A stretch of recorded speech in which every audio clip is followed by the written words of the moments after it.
되게 좋았나 봐요, 청년들이요. 제가 선교 그동안 많이 데리고 다녔는데 저한테 고맙다는 얘기 이번이 제일 많이 들은 것 같아요.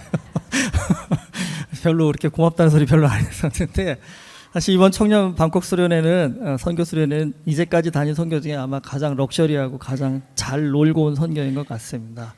사실 이 숙소가 5성급 호텔이었습니다. 얻고 싶어서 얻은 게 아니라 조선교사님께서 거기에 그 렌트한 그 집이 있습니다. 사실 거기 집이 커서 거기에 숙박을 하려고 했는데 이번에 중국에서 학생과 학부모가 42명이나 오셨습니다. 그래서 거기에 묵을 자리가 없어서 부득이 근처에 호텔에 숙박을 하게 되었습니다. 그래도 방콕은 호텔비가 좀 저렴해가지고 좋은 시설에 비해서 가격은 저렴했습니다. 그리고 뭐 앞에서 보고했듯이 우리 청년들이 양심이 있어서 노는 사진 별로 안 놓는데요. 사실 이번에 노는 시간이 굉장히 많았습니다. 부득이하게 시간이 어떻게 그렇게 됐습니다. 그래서 제가 부담 갖지 말고 놀라고 했습니다. 저녁에 집회도 원래 예정되어 있었는데 중국 청년들이 감기가 너무 많이 걸려가지고 갔더니 골골하고 있더라고요. 그래서 중국 선교사님이 그런 분이 아닌데 집회를 좀 쉬어야 될 것 같다고, 저녁 집회를. 그래서 알겠습니다 해가지고 저녁 집회도 못 갔고 그만큼 또 자유시간을 또 많이 둘러봤습니다.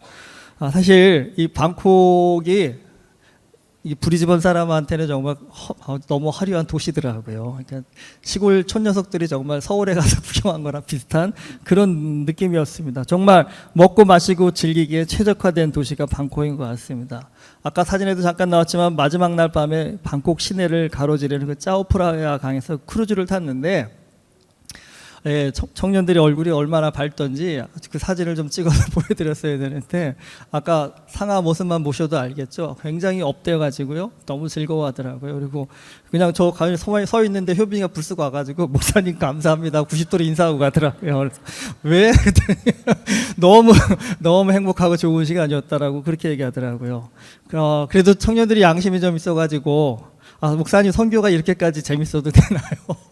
그런 얘기들이 나올 정도로 이 선교 수련회는 굉장히 즐거웠습니다. 사실 놀기만 한 것이 아니라 열심히 사역도 했습니다. 그리고 사실 제가 신학교에서 선교학 강의를 하고 있습니다. 제 신학 전공이 선교학입니다. 선교학 강의를 하다 보면 굉장히 많이 부딪히는 경우가 있습니다.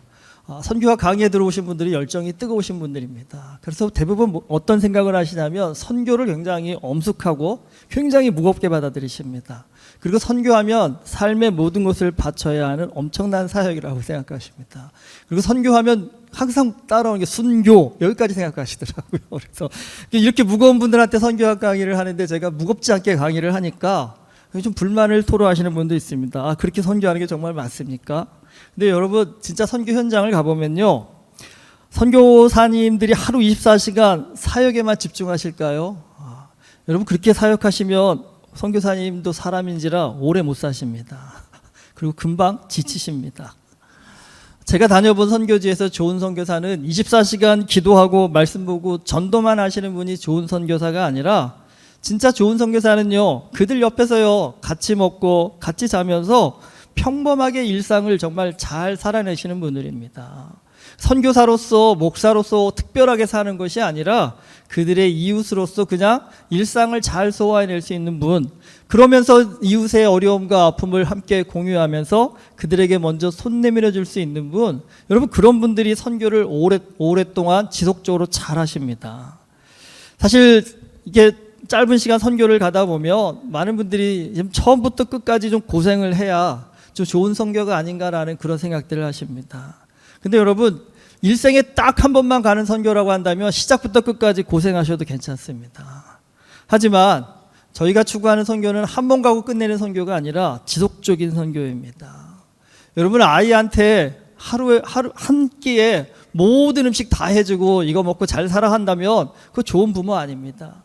진짜 좋은 부모는요, 좀 부족해도 매 끼니를 채워줄 수 있는, 지속적으로 채워줄 수 있는 부모가 정말 좋은 부모입니다. 여러분, 선교도 마찬가지입니다. 처음에 선교 가시는 분들은 열정이 넘쳐나셔가지고 정말 모든 걸 내어주려고 오십니다. 사실 저는 그럴 때 좀 자제하라고 말 부탁드립니다. 10개 주러 오셨으면 5개만 주고 가십시오. 나머지 5개는 다음에 와서 주셔도 됩니다라고요. 청년들, 이번 선교 정말 좋았나 봅니다. 돌아오기 전날부터 저한테 얘기하더라고요. 다음 선교는 언제 갑니까? 다음엔 아마 캄보디아를 가야 되지 않을까. 지금 날짜를 저도 좀 협의하고 있습니다. 지금 11월 갈지 1월에 갈지 좀 고민하고 있는데, 근데 분명히 말씀드리고 싶은 건 태국만큼 좋지는 않을 겁니다. 캄보디아는 일단 환경이 태국보다는 열악할 거고 아마 노는 시간도 태국만큼 많지 않을 겁니다. 캄보디아 선교사님이 저희 온다고 하면 너무 좋아하십니다. 왜냐하면 써먹을 때가 많으셔가지고요. 정말 아침부터 밤늦게까지 사역 일정을 꽉꽉꽉 채워주십니다. 그래서 사실은 제가 한 번씩 부탁을 드립니다. 이 시간은 좀 비워주시면 좋을 것 같다고. 우리 애들이 그렇게 신앙이 좋은 애들이 아니다라고 이러면 큰일 날 수 있습니다라고 해서 좀 양해를 구하는 그런 상황입니다. 근데 그래도 우리 청년들이 양심은 있더라고요. 태국에서 이번에 많이 놀았으니까 캄보디아 가서는 좀 더 수고해도 괜찮습니다라고 그렇게 얘기를 하더라고요. 여러분, 인생을 일만 해도 안 되고 놀기만 해도 안 됩니다. 좋은 인생, 행복한 인생 살려면 일과 쉼이 균형을 이루어야 됩니다. 그런데 살아보시면 삶에서의 균형을 이룬다라는 게 얼마나 힘든 일인지 다들 피부로 느끼실 겁니다. 왜 그러냐면 우리의 죄성 가운데 하나가 여러분 치우치기 쉽다라는 겁니다. 이 균형을 잡기보다는 한쪽으로 치우치기 쉬운 게 우리의 삶입니다. 여러분 공부 열심히 하라고 다들 얘기하시지만 여러분 공부만 하면 그 인생은요 불행해집니다. 돈을 열심히 버는 것도 바람직한 태도입니다. 하지만 돈만 버는 인생은요 건강하지 못합니다. 게임을 하는 것 결코 그게 나쁜 게 아닙니다. 하지만 게임만 하면요 인생이 망가집니다. 노는 거 여러분 나쁜 거 아닙니다. 하지만 놀기만 하면 그 인생은 망합니다. 오늘 말씀에 한 부자 청년이 예수님을 찾아와 어떻게 영생을 얻을 수 있냐고 묻습니다. 예수님께서 계명을 지키라고 하십니다. 근데 이 청년 자신감이 대단합니다. 자기가 모든 계명을 지켰다고 합니다. 뭘 더 해야겠냐며 당돌하게 묻습니다. 그랬더니 예수님께서 내 소유를 팔아 가난한 자들에게 주고 나를 따르라고 하십니다. 그런데 이 청년이 재물이 많아서 이 말씀을 듣고 근심하며 돌아갔다고 했습니다. 저는 이 말씀을 가만히 보는데 여러분 이 청년이 부자라서 고민했을까요? 우리는 그렇게 부자 아닌데도 만약에 예수님께서 오늘 나한테도 이런 말씀을 하신다 한다면 여러분 정말 다 팔고 예수님 따르실 분이 여기 얼마나 계실까요? 저라도 좀 가서 고민 좀 해보고 오겠습니다라고 돌아가지 않을까 하는 생각이 들었습니다. 근데 왜 가만 보면 예수님이 모든 사람한테 다 팔고 따라오라고 얘기하신 게 아니거든요. 이 청년을 꼭 집어서 얘기하셨습니다. 왜 이 청년한테 이렇게 엄청난 말씀을 하시는 것일까요? 가만히 생각해 보니까 이 청년이 특징이 있습니다. 이 청년의 특징이 뭐냐면 돈만 아는 사람이었기 때문입니다. 가치가 한쪽으로 치우친 사람이었다라는 겁니다. 왜 그럴까요, 여러분? 한쪽으로 치우친 사람일수록 근거 없는 자신감이 넘칩니다.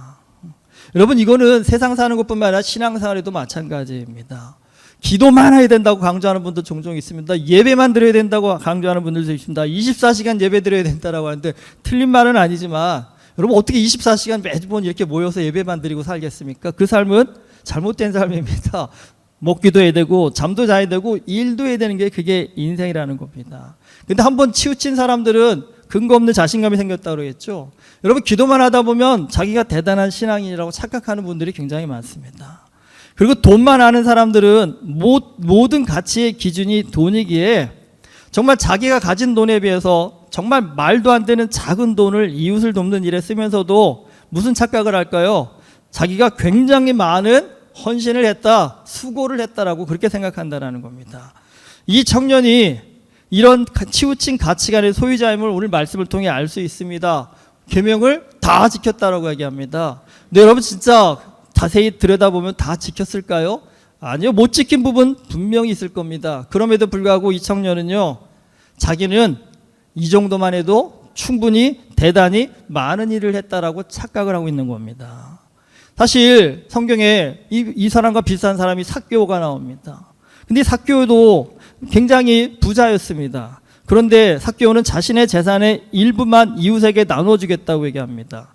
그런데 예수님이 오케이 하십니다. 다 나눠주라고 얘기하시지 않고 그 마음 그것만으로도 충분하다라고 얘기하십니다. 왜 그랬을까요? 삭개오는 이 부자 청년에 비해서 그래도 돈에 덜 치우쳤던 사람이라는 겁니다. 지금 이 부자 청년은요 돈에 중독된 사람입니다. 여러분, 술에 중독된 사람한테 적당히 마시세요, 이거 올바른 처방이 아닙니다. 술에 중독된 사람이 술로 벗어나는 길은 딱 하나입니다. 술을 끊어야 합니다. 여러분, 돈에 중독된 이 청년이 돈 중독으로부터 벗어나는 길은요, 돈을 포기해야 했기 때문에 예수님께서 이 청년에게 극단의 처방을 주신 것입니다. 돈이 인생의 전부가 아님을 아는 사람에게 여러분, 예수님은 다 내놓으라고 하지 않으십니다. 여러분, 법만큼 나누고 베풀 수 있는 사람이라고 한다면 굳이 예수님께서 그 사람한테 왜 다 내놓으라고 하시겠습니까? 열심히 벌어서 하나님의 더 큰 일을 하라면서 격려하고 축복하시지 않겠습니까?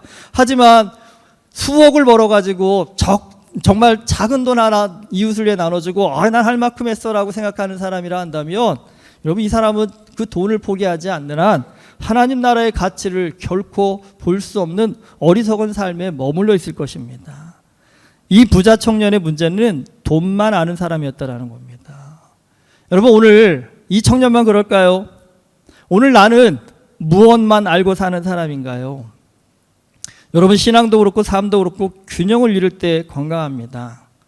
돈 버는 일에 집중하면요, 돈은 잘 쓰는 일에도 한 번쯤은 고민해보고 생각해봐야 됩니다.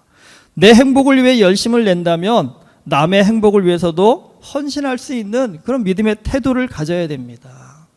청년들의 아까 고백도 들으셨지만 아이들이 이번에 가서 많이 느낀 것 같습니다. 이 호주라는 땅에서 우리가 누리고 있는 모든 것들이 여기서는 그냥 당연하였는데 가서 보니까요, 당연하지 않다라는 것을 알았습니다.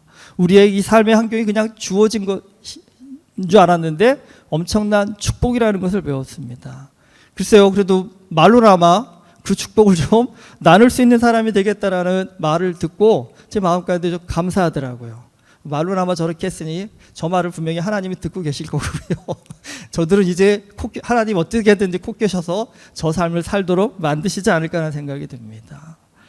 여러분, 선교를 다니면서 저도 많이 느낍니다. 우리가 여기 있으면 일상에서 보지 못하는 많은 것들을 보고 깨닫게 하십니다. 그리고 또 부족하지만 실천할 수 있는 또 은혜를 주십니다. 선교라는 것, 여러분, 우리의 모든 삶을 내어놓고 하나님 나라를 위해서 순교하기를 원하시는 그런 어려운 일 아닙니다. 선교는요, 내게 주신 하나님의 축복을 흘려보낼 수 있도록 우리의 마음 가운데 주시는 은혜입니다. 그리고 여러분이 선교에 저는 올인하라는 말씀 드리고 싶지 않습니다. 한 번쯤 하나님 앞에 기도해 보십시오. 하나님, 내가 이만큼 버는데 이 돈에 어느 정도를 하나님 위해서 좀 쓰기를 원하십니까? 1년 12달에 분명히 여러분 휴가도 가지시잖아요. 그러면 여러분, 하나님 그 휴가 기간 가운데 10분의 1이라도 5분의 1이라도 주를 위해 좀 쓸 수 있는 그런 마음을 주십시오라고 한다면요, 여러분, 이런 삶은 정말 하나님 앞에서 신앙과 삶이 좀 균형을 잡는 좋은 삶이 되지 않을까요? 여러분, 많이 버는 것만이 축복이 아닙니다. 사람은 많이 벌 때 어떤 분은 돈 셀 때 제일 행복하다고 하시는데 저는 사실 그 얘기 별로 동의하지 못하겠습니다. 여러분, 살아보니까 돈 셀 때도 행복하지만 어떨 때 행복한지 아십니까? 여러분, 돈을 진짜 의미 있고 가치 있게 쓸 때 그때도 행복합니다.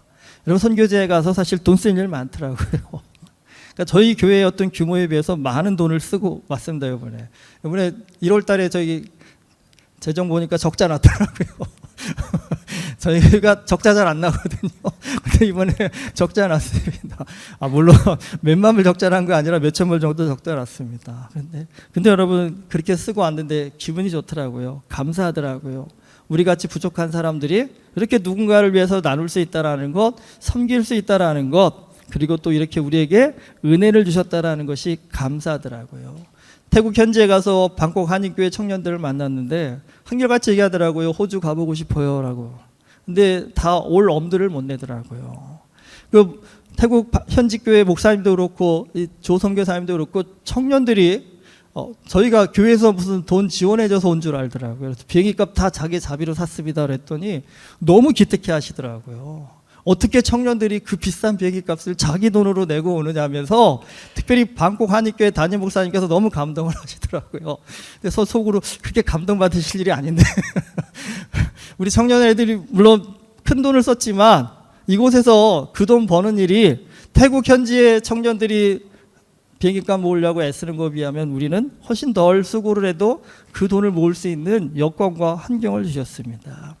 결국은 더 좋은 것을 주셨습니다. 더 많은 것을 주셨습니다. 근데 감사한 게 그 좋은 것, 많은 것 깔고 앉아 사는 인생이 아니라 그래도 우리 청년들이 누군가에 흘려보낼 수 있는 삶에 한 발짝 나갔다라는 것, 그것이 참 감사합니다. 그리고 특별히 우리 청년들이 당연하게 여기는 저 영어 실력이요, 어딘가에 나가보니까요, 한 사람의 삶을 바꿀 수 있는 실력이더라고요. 특별히 이번에 여주 가서도 그렇고 방콕 가서도 그렇고 영어 가르쳐주러 저희만 간 것이 아니라 많은 데서 오신답니다. 그런데 제일 감동받아 하신 게 무엇이냐면 영어 가르치러 오시는 분들이 연세들이 좀 많으시답니다. 그런데 우리 청년들이 제일 젊다랍니다. 또래의 사람 청년들이 그러면서 한 발씩 더 하신 게 발음이 제일 좋답니다. 그러니까 어르신들이 와서 영어를 가르쳐 주시는데 발음이 좀 원어민 같지 않다랍니다. 그런데 젊은 청년들이 원어민 발음을 갖고 와서 이렇게 가르쳐 주는 거에 대해서 너무 감사하다라고 얘기하시더라고요. 그러니까 다른 게 아니라 사실 젊은 날에 얼마나 놀고 싶은 것도 많고 뭐 그 돈 가지고 자기들이 다른 데 여행 가서 얼마나 부어라 마셔라도 할 수 있겠습니까?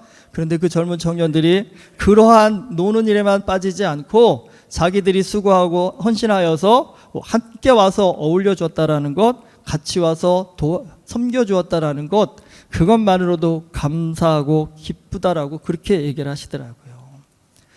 참 이번에 좀 그걸 느꼈습니다.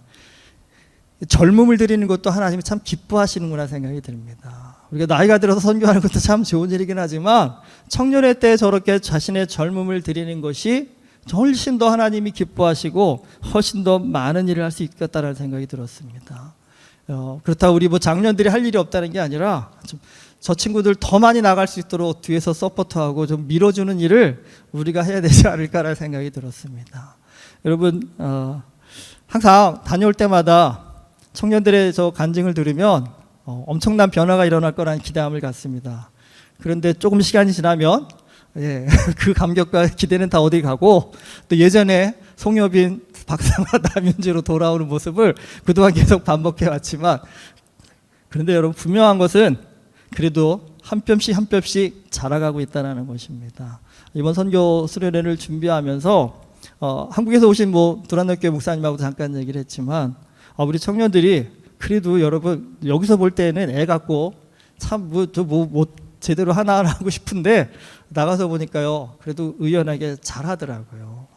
공항에서도 다른 교회들은 다 우르르 몰려가서 체크인 같이 하는데 저희는 각자 알아서 체크인해 그리고 들어가서 만나자. 그리고 비행기표도 같이 끄는 게 아니라 각자 끊었습니다. 알아서. 근데 걱정하시더라고요. 그게 돼? 라고 얘기하시더라고요. 그러니까 우리 청년들은 되더라고요. 알아서 하더라고요. 언제 어디로만 와 그러면 거기에 맞춰서 다 할 수 있는 실력이 됐더라고요. 여러분 한국의 청년들 그게 안 된답니다. 교회에서 같이 비행기표 끊어주지 않으면 못 한답니다. 그리고 같이 공항에 가고 같이 체크인을 해줘야만 안심이 된다고 하는데 저희는 이번에 방콕도 다 따로따로 갔고요. 떠날 때도 다 따로따로 왔습니다. 그래서 누구 하나 실종되는 거 아닌가 걱정될 수도 있었는데 다 무사히 잘 돌아왔습니다. 우리 고현순 청년만 유럽까지 여행하고 온다고 지금 유럽 가 있습니다. 그래서 아마 몇 주 있다가 더 돌아온다고 하는데 이러한 모든 일들이 사실 저들만의 힘으로 된 것이 아니라 여러분 은혜교회 모든 성도님들이 함께 마음을 모아주시고 힘을 모아줬기 때문에 가능한 일입니다. 여러분 작은 일이지만 우리가 우리의 삶을 하나님 나라를 위해서 나누기 위해서 헌신하고 수고하는 그 과정 가운데 좀 우리도 알지 못하는 사이에 신앙과 삶이 조금씩 균형을 맞춰가는 그런 삶을 살고 있다라는 그런 깨달음과 은혜를 경험하였습니다. 여러분 오늘 들으신 이 청년부 선교 수련회와 이 부자 청년의 삶을 통해서 신앙과 삶의 균형을 위해서 오늘 나에게 무엇이 필요한지 한번 우리 자신을 좀 진지하게 돌아보실 수 있기를 주님의 이름으로 축복합니다. 여러분 너무 열심히 믿는 것, 너무 또 세상 일을 열심히 하는 것, 그것만이 능사가 아니라 하나님께서 주신 그 은혜를 가지고 세상에서도 또 주님을 섬기는 일에서도 탁월한 균형감을 가지고요 세상에서도 훌륭한 그리스도인이 될 뿐만 아니라 하나님 나라를 섬기는 데에서도 신실한 그리스도인으로서의 그런 좋은 실력을 갖춰가는 것, 여러분 그럴 때 우리는 예수 믿는 것이 힘들다 어렵다라고 말하는 것이 아니라 예수 믿는 것 참 행복합니다, 즐겁습니다, 감사합니다라는 고백이 나오실 겁니다. 솔직히 한심적으로 청년들이 방콕 여행 갔다 한다면 이번만큼 재밌지 않았을 겁니다. 이번만큼 마음 가운데 뭔가 뿌듯함을 갖고 오기 어려웠을 겁니다. 하지만 주를 위해 나아가니까요, 마음 가운데 감사도 있고 보람도 있고 의미도 있으면서 또 한편으로는요 훨씬 더 많은 것들을 보고 즐기고 누릴 수 있는 은혜를 경험하고 돌아왔습니다. 여러분 우리 모두 다 그런 삶을 살아야 될 하나님의 사람들이십니다. 오늘 내 삶 가운데 신앙과 삶을 어떻게 균형을 이루어서 정말 예수 믿는 자의 그 기쁨과 즐거움을 나도 누리며 살 수 있는 사람이 될 수 있을 것인지에 대해서 마음 가운데 여러분 깊이 좀 고민하시고 은혜를 간구하여서 은혜교회 모든 성도님들이 신앙과 삶의 균형을 이뤄서 예수 믿는 것 참 행복합니다라고 그렇게 고백할 수 있는 하나님의 사람 될 수 있기를 주님의 이름으로 축원합니다. 기도하시겠습니다. 하나님 아버지, 부족한 우리를 불러서 주님의 귀한 사역에 사용하여 주셔서 감사드립니다. 특별히 우리 청년부 방콕 선교 수련회에 많은 은혜 부어주신 것 감사드립니다. 청년들의 마음 가운데 주신 그 은혜가 하나님 그냥 사라지는 것이 아니라 그들이 다음 선교를 꿈꿀 수 있게 하시고 그 선교를 통해서 그들의 삶이 하나님께서 주신 은혜를 흘려보낼 수 있는 복되고 귀한 삶이 되게 하여 주시옵시사. 날마다 그 삶 가운데 하나님의 은혜를 경험할 수 있는 하나님 그런 인생이 되어지도록 축복하여 주시옵시고, 은혜교회 모든 성도들의 삶 가운데도 동일한 은혜가 임재할 수 있도록 성령의 능력 허락하여 주시옵소서. 예수 그리스도 이름으로 기도드립니다. 아멘.